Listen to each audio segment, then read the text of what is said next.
তৃণমূল কংগ্রেসের সুপ্রিমো মমতা বন্দ্যোপাধ্যায় 3 দিনের দলের কর্মীদের কর্মসূচি বেঁধে দিয়েছেন এবং সেই কর্মসূচিকে মান্যতা দিয়ে কিন্তু কেশপুর ব্লক কার্যালয়ে মিটিং ডাকলো কেশপুরের ব্লক সভাপতি প্রদ্যুৎ পাজা।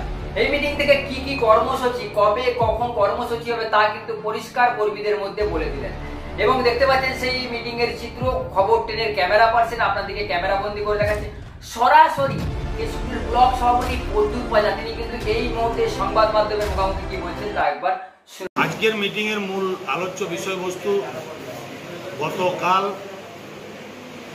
ছাত্র পরিষদের প্রতিষ্ঠা দিবস থেকে মুখ্যমন্ত্রী এবং আমাদের দলের সর্বোচ্চ নেত্রী মমতা বন্দ্যোপাধ্যায়ের যে কিছু রাজনৈতিক কর্মসূচি ঘোষণা করেছেন।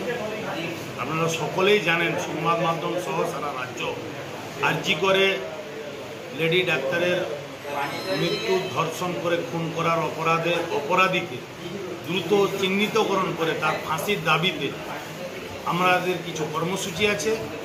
সেই কর্মসূচি নিয়েই সফল করার উদ্দেশ্যে আজকে ব্লকের পুরো বিজেপি আছে বলে আমরা চোখে দেখা পায়নি, যদিও আরজি কর নিয়ে দোষী ব্যক্তির শাস্তি ফাঁসির দাবি স্বয়ং মুখ্যমন্ত্রী করেছে, সারা রাজ্যের মানুষ করছে।